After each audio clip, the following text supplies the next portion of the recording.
누가복음 18장 1절 이하에 나오는 비유에는 대표적으로 두 유형의 인간이 나옵니다. 한 인간형은 재판장입니다. 아주 간단한 이야기죠. 그는 하나님을 두려워하지 않고 사람을 무시하는 인물입니다. 삶에 대한 진정성이 크게 떨어지고 인격적이지도 않은 사람이었다는 뜻입니다. 좋은 가문에서 태어났는지 아니면 다른 사람보다 큰 노력을 기울였는지 머리가 좋았는지 삶의 요령이 뛰어나는지 모르지만 그는 법을 관리하는 지위에 올랐습니다. 시장 정도라고 할 수 있겠죠.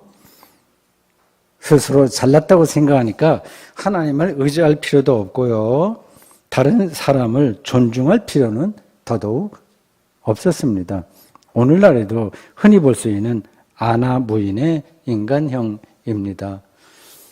다른 한 인간형은 과부예요. 좀 짠하죠. 일단 마음이. 고대 사회에서 이 과부는 가장 힘이 없는 사람에 속합니다. 그 과부의 형편이 어떤지 본문은 자세하게 말하지 않지만 일반적인 관점에서 본다면 그녀는 남의 집에 헛되는 일을 도와주면서 먹고 살았을 가능성이 큽니다. 우리가 그런 신세에 떨어질까 봐 크게 두렵죠. 이 여자는 원한이 맺혔다고 합니다. 원수라고 부를 수밖에 없을 정도로 자신을 괴롭힌 사람이 있었나 봅니다. 지금이나 옛날이나 힘없는 사람을 괴롭히고 따돌리고 더 나아가서 탈취해 먹는 사람들이 있습니다. 인간은 참 옛날이나 지금이나 잘 변하지 않고요. 한 인간도 어렸을 때로부터 죽을 때까지 잘 변하지 않습니다. 자기를 끊임없이 성찰하지 않으면 그냥 그대로 죽을 때까지 그 모습을 유지합니다. 마녀 사냥이라는 말을 들어보셨을 거예요. 실제로 유럽과 북아메리카에서 상당 기간에 걸쳐서 반복해서 일어났던 사건입니다. 주로 유산을 많이 물려받은 미망인들이 그 대상입니다. 그녀의 작은 실수를 꼬투리 삼아서 마녀로 몹니다. 몇몇 사람이 그녀가 마귀와 접촉하는 거 내가 봤어 이렇게 증언하면 그녀는 마녀 선고를 받습니다. 화형이 집행된 뒤에 그녀의 재산은 주로 교회나 지역 관리자의 몫으로 돌아갑니다. 정치적으로도 불만이 있는 사람들이 입을 다물게 돼 있어요. 어떤 사람이 크게 어려움을 당하면 심리적으로 사람에게는 카타르시스가 됩니다. 좀 미묘하게 인간의 마음이 돌아가요. 본문에서 억울한 일을 당한 이 과부는 재판장을 찾았습니다. 한두 번이 아니라 자주 찾아갔습니다. 재판장은 그녀의 말에 아무런 반응을 보이지 않았습니다. 뭐 당연하죠. 뭐하러 일일이 그런 거 대꾸하겠습니까? 이런 경우에 보통은 자존심을 상해하거나 자꾸 가도 아무 반응이 없으니까 귀찮아서라도 포기합니다. 그런데 이 과부는 끈질기게 매달렸습니다.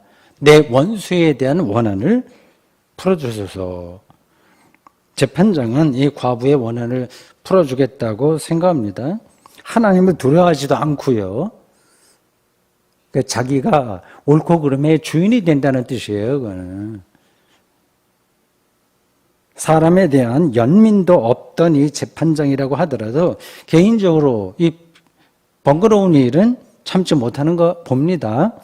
요즘 정치인들이 중에서 어떤 사람들은 평소에 정의롭지 못해도 선거철이 되면 표를 의식해서 주민들의 수건 사업을 적극적으로 해결해 주는 거하고 모양이 비슷합니다.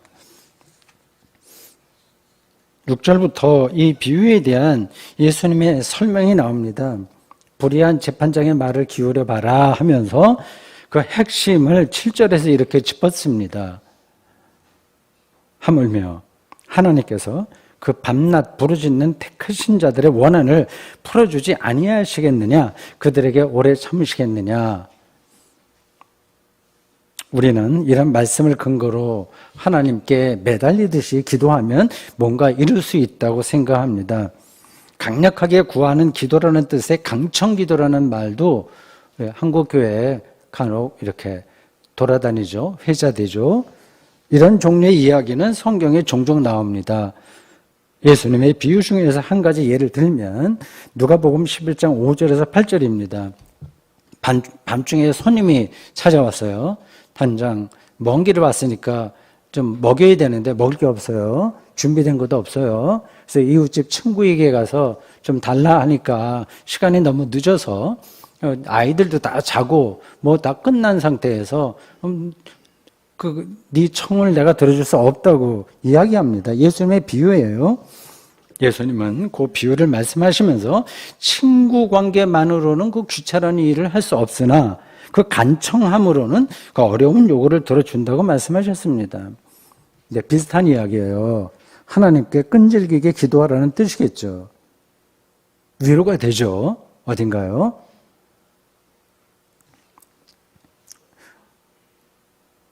원수에 대한 원한을 풀어달라는 기도가 교양 있는 그리스도인들에게는 뭔가 불편해요.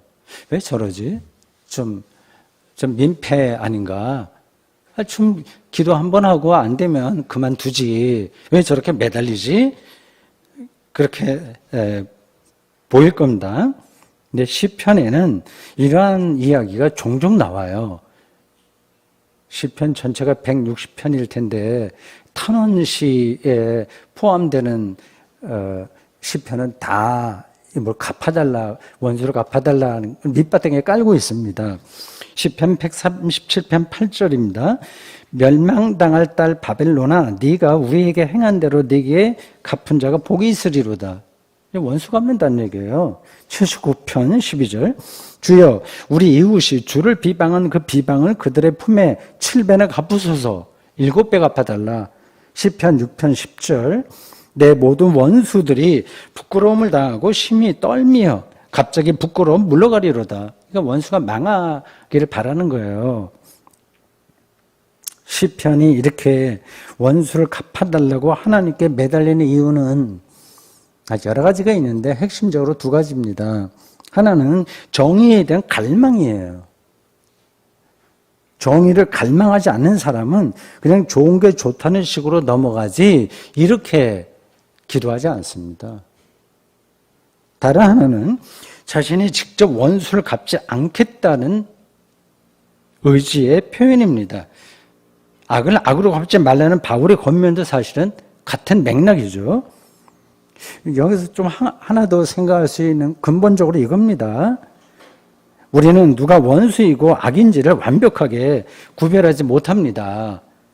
자신의 경험을 근거로 해서 하나님께 호소하고 기도하긴 하지만 궁극적으로는 그 하나님께 그 판단을 맡기는 게 하나님을 믿는 사람의 바른 태도가 아니겠습니까? 그래서 하나님께 원수를 갚아주십시오. 이렇게 시편 기자들이 반복해서 기도한 겁니다. 몰상식해서가 아니라 그 정의에 대한 갈망과 그 인간 인식의 한계와 그리고 자기가 악을 응징하지 않겠다는 그런 고백이 담겨 있는 거예요. 엄청난 내용이 있는 겁니다. 오늘 본문에서 원한을 풀어달라는 이 과부의 요청은 방금 설명한 대로 정의롭게 살아가려는 사람의 가장 치열한 삶의 태도예요. 우리가 감히 따라가기 힘든 거룩한 분노라고 할 수 있습니다. 예수께서도 서기관과 바리새인들의 위선에 대해서 분노하신 적이 많아요. 마태복음 23장 15절. 화 있을진저 외식하는 서기관들과 바리새인들이요. 여러분에게는 인생살이에서 원한이 맺혔다고 할 정도로 어려운 일이 있습니까? 무미건조합니까? 다 잘 됩니까? 소소한 문제는 있으나 그렇게 절박한 어려움은 없어서 아주 삶이 편안하시고 행복하신가요? 무탈하게 지나니까 마냥 좋으신가요? 저는 담임 목사로서 여러분이 그렇게 살기를 바라지만 그런 삶이 무조건 행복한 건 아닙니다. 짚을 수밖에 없어요. 삶이 무료해질지도 모릅니다. 자기는 감추겠지만. 그래. 무료하더라도 뭐 본인이나 가족이 크게 아프거나 반지하에 살 정도로 가난한 인생보다는 뭐 그래도 그게 훨씬 낫지. 이렇게 말씀하실지 모르겠습니다. 절대 빈곤이나 재난은 일단 여기서 제가 접어두겠습니다. 그런 불행한 운명을 두려워하지 말고 받아들이시라 이렇게 말씀드리기에는 저 스스로 일단 자신이 없기 때문입니다. 그러나 원칙에서만 말하면 무료하게 살기보다는 또는 그것을 벗어나려고 작은 재미에 매몰되기보다는 원한이 맺혔다고 말할 수밖에 없는 형편에 떨어지는 삶이 훨씬 더 낫습니다.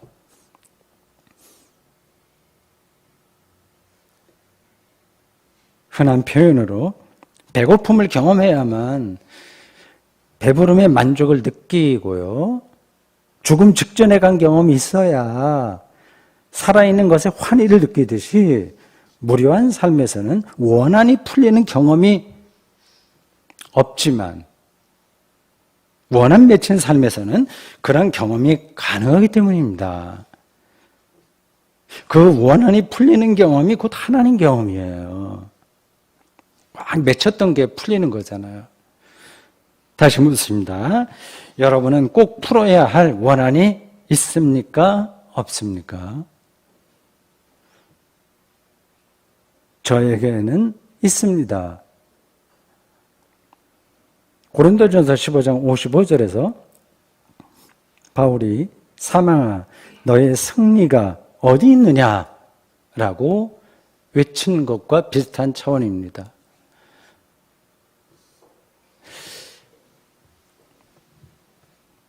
하나님께서 밤낮 부르짖는 택하신 자들의 원한을 풀어준다는 말씀이 무슨 뜻인지를 알려면 우리가 원한이라고 여기는 사건들의 본질 또는 그 실체가 무엇인지를 먼저 짚어야 됩니다. 우리에게서 벌어지는 억울한 일이나 속상한 일들로 인해서 벌어지는 어려움은 그 일 자체라기보다는 그것으로 인한 정신적인 고통입니다. 마음의 상처예요. 예를 들어서 어떤 사람에게 우리가 크게 사기를 당했다고 합시다. 재산이 반쪽으로 줄었어요. 그러면 살고 있는 집도 반쪽 작은 데로 가야죠. 돈의 씀씀이도 대폭 줄여야 됩니다. 근데 그런 어려움보다는 사기를 친 사람을 향한 분노, 적개심이 우리를 더 힘들게 합니다. 돈은 좀 덜 쓰면 되거든요. 다 아시는 얘기예요. 근데 우리의 마음속에 있는 분노와 적개심은 쉽게 없어지지가 않습니다. 제일 힘든 거예요. 그게 심해지면 트라우마로 남습니다. 사기친 사람을 향한 분노가 해결된다면 사실 문제가 다 해결되는 거 아니겠어요? 그렇게 가해자가 사기친 사람이 당한 사람에게 와서 용서를 구하면 최선이겠으나 이 세상살이가 어디 그런가요? 그가 여전히 뻔뻔스럽게 행동한다고 해도 그 피해자의 분노가 해결되면 사실은 모든 문제가 해결되는 겁니다. 저는 그렇게 생각하는데, 그리고 그런 경험이 있는데 여러분들 어떻습니까? 하나님께 가까이 가는 사람의 영혼은 생명의 빛으로 채워지기에 원수를 향한 그 분노가 아침 햇살 아래에 이슬처럼 사라집니다. 시간이 좀 많이 걸려요. 부단히 또 자기 성찰을 해야만 가능하긴 하지만 그게 근본 해결입니다.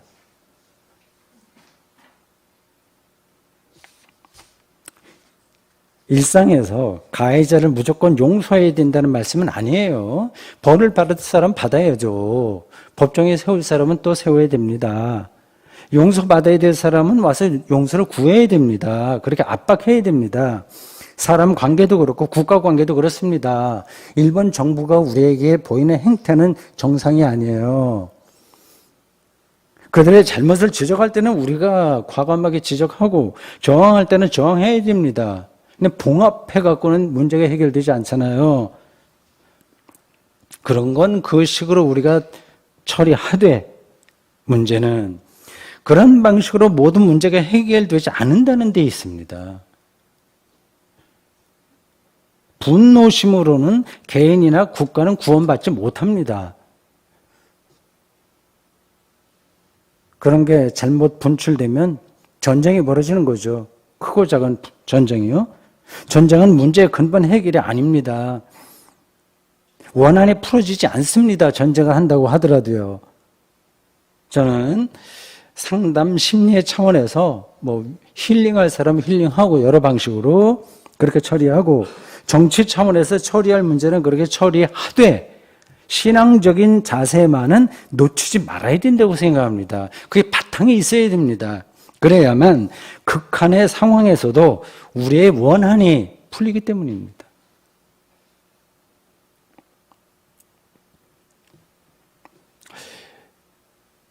이런 저의 설명이 우리의 현실에서 실제로 가능한지 저는 단정적으로 말씀드릴 수는 없어요. 네, 비유 하나 드리겠습니다. 여기 중학교에 다니는 남학생이 있다고 합시다. 그 아이는 일진 친구들에게 괴롭힘을 당했습니다. 일진이라고 있죠. 얻어맞기도 하고 용돈도 많이 뜯겼습니다. 옛날엔 제가 중고등학교 다닐 때는 훨씬 더 많았어요, 사실은요. 부모 없이 할머니와 사는 이 학생은 하소연할 데도 없어요. 이제 자퇴하냐 마냐하는 순간에 친부모가 나타났습니다. 아버지는 변호사고 어머니는 유명 패션 디자이너였습니다. 이들 부모는 철이 없던 20살 무렵 아이를 낳았는데 양육할 형편이 아니라서 입양기관에 보냈습니다. 이들은 나중에 결혼하고 또 각각 일가를 자기의 전문가로서 어떤 직업을 얻고 살게 돼서 아이를 찾으려고 했으나 찾지 못하다가 이제 15년이 지나서 겨우 찾은 겁니다. 이 남학생의 운명은 완전히 달라진 거예요. 이제 학교에서 당했던 일이 너무 사소한 일이 된 겁니다. 아예 기억도 안 나게 됐습니다. 제가 꾸민 이야기입니다만 어떤 의미인지는 전달되었을 겁니다. 이전 것은 지나갔으니 잊어버리라고 하는 바울의 권고도 있잖아요.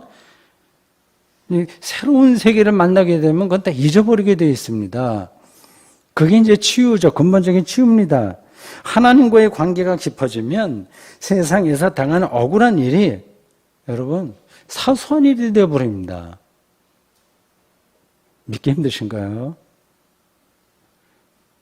그 밤낮 부르짖는 택하신 자들의 원한을 하나님이 풀어주신다는 오늘 본문의 말씀이 이를 가리킨다고 저는 생각합니다. 문제는 하나님과의 관계가 이럴 정도로 깊어지고 있느냐에 달려 있습니다. 그것은 여러분이 감당해야 될 몫입니다. 그것이 해결 안 되면 다른 문제도 전혀 해결되지 않습니다. 본문에 따르면 원한을 단순히 풀어주는 게 아니라 속히 풀어준다고 했어요. 오래 참겠네요. 속히 한다고 그랬습니다. 성경이 말하는 그 시간은 우리가 일상에서 말하는 그런 시간과 달라요. 우리가 너무 늦었다고 생각하던 그 순간이 실제로는 속히예요. 불교나 이런 쪽에서도 선승들 돈 5 얘기하잖아요. 크게 깨우치잖아요. 오랫동안 수행을 거쳐서 그 도노의 세계에 들어가면 모든 게 속히 된 겁니다. 모든 게 하나가 되어버리는 경험이에요. 이게 말장난이 아닙니다. 물리학은 이미 시간과 공간이 절대적이지 않다는 사실을 벌써 100년 전에 다 밝혔습니다. 실감하기 어렵겠지만 시간은 우리가 움직이는 속도에 따라서 다르게 흘러갑니다. 그래서 지구에서 우리가 살면서도 고도가 높은 데서 사는 산촌에 사는 사람들하고 해변가 낮은 데서 사는 사람 사이에 시간의 속도가 다릅니다. 그 차이가 좀 미미하긴 하죠. 근데 우주의 차원에서 보면 그게 큽니다. 예수님의 재림이 일어나지 않아 불안해하던 교인들에게 베드로 사도가 사랑하는 자들아, 주께는 하루가 1000년 같고 1000년이 하루 같다는 이 한 가지 사실을 잊지 말라고 가르쳤는데 이게 단순한 종교적 수사가 아니에요. 아주 실질적인 겁니다. 우리 일상에서도 우리 비슷한 느낌은 있어요. 나이 드신 분들은 더 그걸 느끼고 살 겁니다. 우리 교우 중에 나이가 50 전후인 분들이 계시죠? 제가 그 나이에 40대 후반 때 대구 성서 아카데미 운동을 시작했고요. 조금 지나서 대구 샘터교회를 시작했습니다. 이제 20년이 지나놓고 보니까 긴 시간이 아니에요. 그렇다면 또 20년은 또 긴 시간이 아니라는 말이기도 합니다. 우리의 한평생 삶도 이와 다르지 않습니다. 다 아는 이야기예요, 여러분들이요. 지금 우리가 경험하는 이 시간이 무의미하다거나 실체가 없다는 뜻이 아니라 그것만을 절대적인 시간으로 여기지 말아야 된다는 말씀입니다. 그래야 속히라고 하는 게 어떤 의미인지가 들어오는 거예요.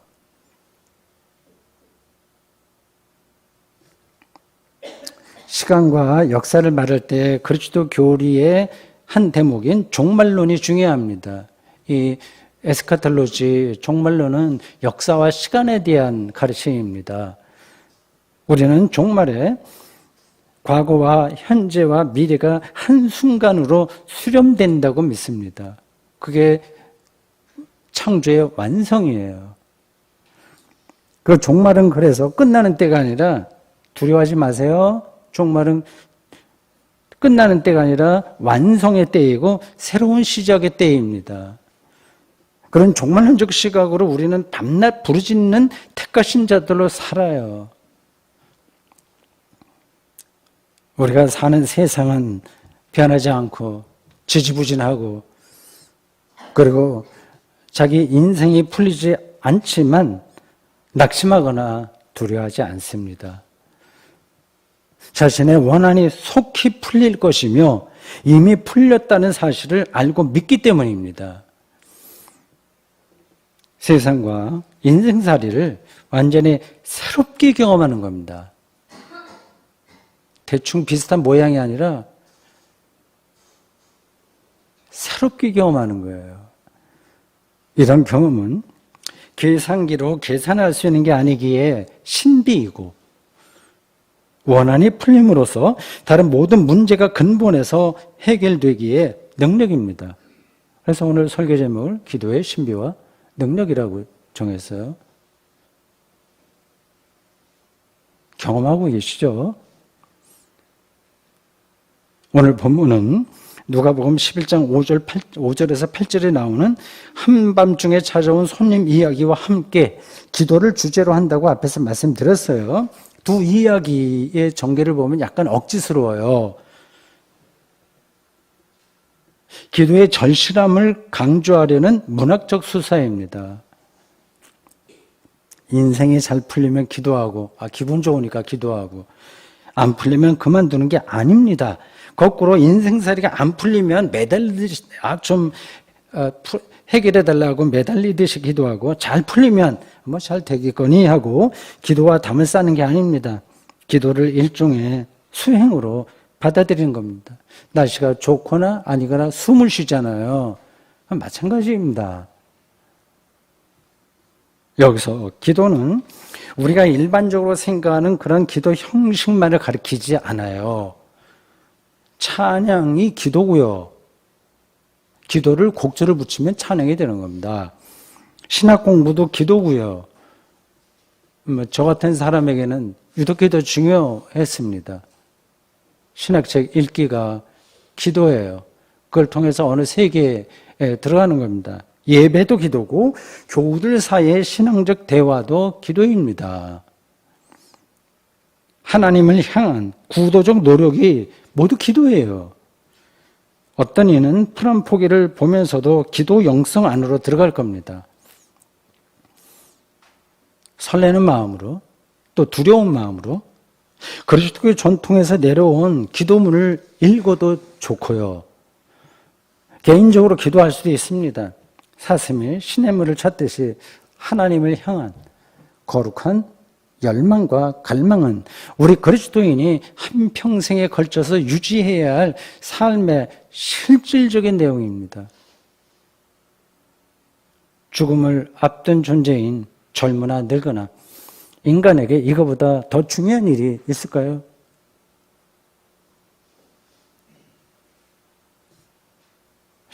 오늘 본문은 마지막에 반전이 일어납니다. 기도의 삶을 살아야겠다는 의지가 쭉 읽다 보면 생겼는데 갑자기 그 의지를 무너뜨리는 말씀이 나와요. 그러나 인자가 올 때에 세상에서 믿음을 보겠느냐? 사람의 아들이라는 뜻의 인자, Son of Man, who fears to anthropo는 종말에 오실 심판자를 가리키는 묵시적 용어예요. 보험서기자들에게 이 인자는 예수 그리스도를 의미합니다. 밤낮 부르짖듯이 아주 치열하게 항상 기도하는 마음으로 사는 사람들을 재림의 주이신 예수께서 인정해 주시지, 인자가 인정해 주시지 해야만 전체 맥락이 자연스럽잖아요. 그런데 갑자기 그런 믿음을 찾아볼 수 없다고 말하는 겁니다. 이런 표현은 역설적인 의미예요. 이런 믿음으로 살아야 된다는 사실에 대한 강조예요. 부정문은 때로 강조를 가리키는 겁니다. 누가복음이 기록되던 기원 후 70년 어간, 까마득한 옛날이죠. 그 시절의 초기 그리스도인들은 그리스도교 신앙을 유지하기 힘들었습니다. 예수님을 십자가에 처형한 로마 제국은 여전히 승승장구합니다. 유대교와의 관계도 좋지 않게 흘러갔습니다. 예수님의 재림은 기미가 보이지 않습니다. 아주 절박한 상황이에요. 우리 신앙의 선배들이 살아왔던 1세기 어간, 2세기, 3세기까지 계속 이어집니다. 불의한 재판관을 찾아갈 수밖에 없었던 과부의 심정이었습니다. 다른 데 갈 데가 없어요. 근데 재판장인데 불의해. 가보나마는 안 돼. 그래도 갈 데가 없으니까 그쪽으로 갈 수밖에 없었던 그 과부의 심정이 초기 그리스도인들의 심정이었습니다. 당시에 이런 불안한 상황을 견디지 못하고 교회를 떠나는 사람들이 제법 많았습니다. 오늘날 한국교회에 소위 가난한 교인들이 늘어나듯이 말입니다. 그들에게 지금 필요한 일은 참된 믿음의 회복입니다. 예수 그리스도의 가르침과 운명과 약속을 흔들림 없이 붙들어야 된다는 의미로 누가복음 기자는 지금 예수님의 입을 빌려서 그들에게 항상 기도하고 세상 일로 낙심하지 말라 이렇게 절규하듯이 호소하고 있습니다.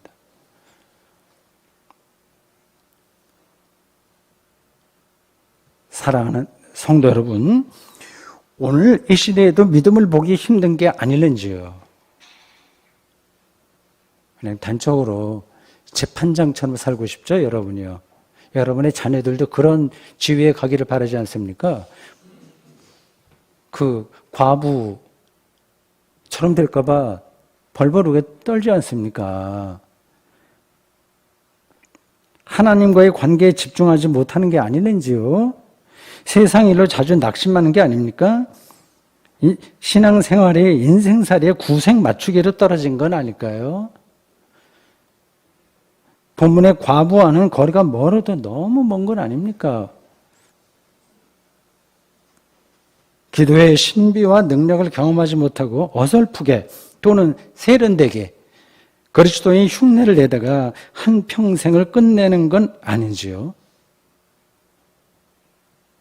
본문 마지막 문장을 저에게 주시는 말씀으로 다시 읽겠습니다. 인자가 올 때에 세상에서 믿음을 보겠느냐?